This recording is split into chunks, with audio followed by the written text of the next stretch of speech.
जहां लोकतंत्र और संविधान की मजबूती के लिए हम अपनी बातों को रखने का काम कर रहे हैं, और आम आदमी इतना भयभीत है कि इस देश और प्रदेश के अंदर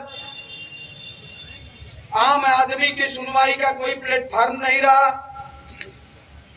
और आज माननीय सांसद जी प्रत्याशी हैं, अपनी बातों को विस्तार से कहने का काम करेंगे, लेकिन इस दौर में जो हमारी जिम्मेदारियां हैं, कहीं न कहीं हर जात धर्म मजहब का बेटा बेटी जो पढ़ाई करने वाला था, जो तैयारी करने वाला था, अपने को ठगा सा महसूस कर रहा है।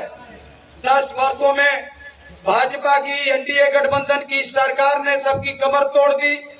एक तरफ महंगाई, बेरोजगारी और शिक्षा के क्षेत्र में बेतहाशा कापी हो, किताब हो, बच्चों की पढ़ने की फीस हो, दिन दुना रात चौगुनी बढ़ते चला गया। सरकार ने कहीं ध्यान नहीं दिया।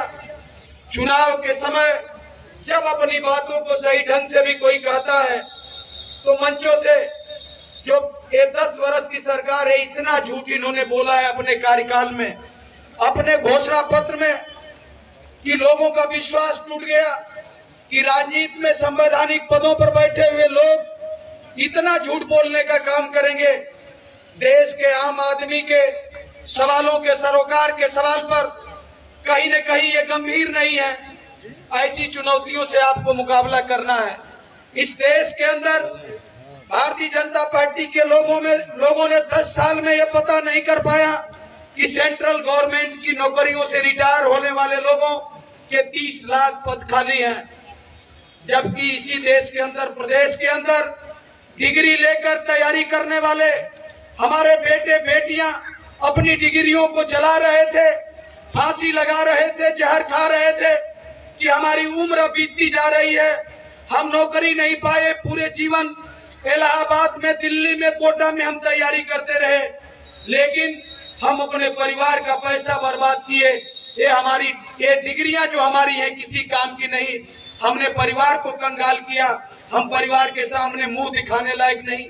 लेकिन माननीय प्रधानमंत्री जी और इनकी सरकार के जो प्रदेश के मुख्यमंत्री हैं, जरा सा भी इनके दिल में रहम नहीं आया कि उस पर विचार किया जाए।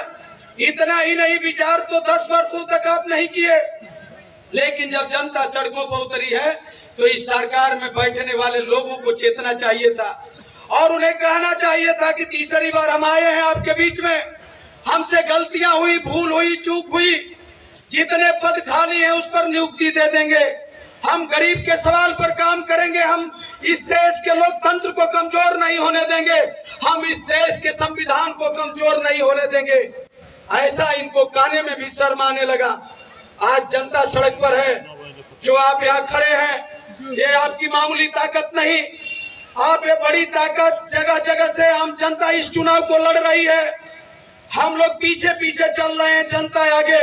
उसे महसूस हो रहा है कि इंडिया गठबंधन के प्रत्याशी माननीय अफजाल अंसारी जी जीत कर जाएंगे और इस देश के अंदर सरकार बनेगी तो 6 महीना के अंदर 30 लाख नौजवानों को नियुक्ति पत्र मिल जाएगा इस देश के। उन्हें महसूस है कि यूनिवर्सिटी, कॉलेजों में पढ़ने वाला, महाविद्यालयों में पढ़ने वाला गरीब का बेटा, रिक्शा चालक का बेटा, किसान का बेटा, जो बीटेक करने के बाद, बीकॉम, बीएससी करने के बाद अपने माँ बाप के सामने हाथ फैलाता था कि आगे की एजुकेशन के लिए हमें पैसा दे दीजिए या तो तैयारी के लिए, लेकिन सरकार ने उस पर भी कोई रहम नहीं किया था।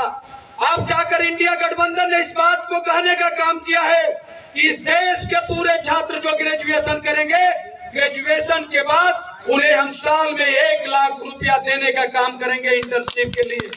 वो अपने पैरों पर खड़ा होगा इंटर्नशिप करके। इन सवालों को बताना है, हमें जाना है।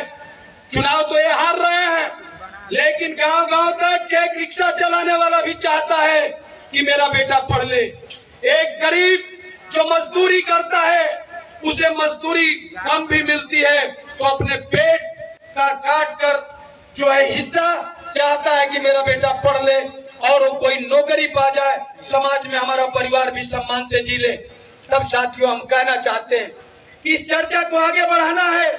इंडिया गठबंधन ने जिन सवालों को, बुनियादी सवालों को, जहां पर इस देश के अंदर एक बहुत बड़ा संगठन चलता है, उन्हें शिक्षा से मतलब नहीं, उनकी झूठ बोलने वालों की फैक्ट्रियां है, कंपनी है, वहां पढ़े लिखे लोगों की जरूरत नहीं, देश के बारे में सोचने वालों की जरूरत नहीं, लोकतंत्र संविधान की बात करने वालों की जरूरत नहीं, इस देश में भाईचारा और सामंजस्य बनाने वालों की जरूरत नहीं। एक नफरत पैदा करके, एक दूसरे के बीच में खाई पैदा करके इस देश के लोगों को अपने लुभावने नारों से वोट लेकर उनके खिलाफ फैसला करने वाले लोग हैं।